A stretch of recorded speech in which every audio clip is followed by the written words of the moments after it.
Hi, friends. Today I'm going to read aloud to you Weathering, Erosion, and Deposition. Earth's surface is constantly changing, and new land is constantly being formed. Rocks get broken down by weathering, move through erosion, and deposited or trapped somewhere else through deposition. Weathering is the process where a rock is dissolved, worn away, or broken down into small pieces. Weathering can shape rocks into unusual forms. Water, wind, ice, and plant roots are all causes of weathering. For example, rainwater can easily enter cracks in rocks. When it gets cold, the water may freeze and expand in the crack. The ice will eventually split the rock. Also, plant roots can grow in rocks and cause them to split. Erosion is the process by which water, ice, wind, or gravity moves pieces of rock and soil. The crushed rocks and rubble are called sediment, and when it rains, they're washed away into streams. If it does not rain, strong winds can blow them away. Gravity makes soil and rocks move downhill.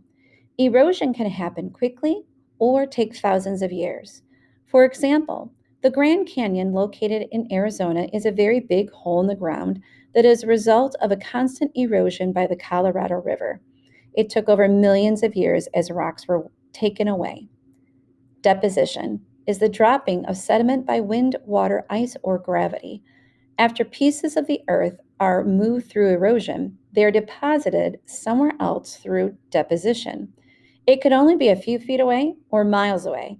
Deposition happens when water slows down or stops moving, the wind dies down or stops blowing, or when glaciers melt. New landforms can also be created from the deposited material.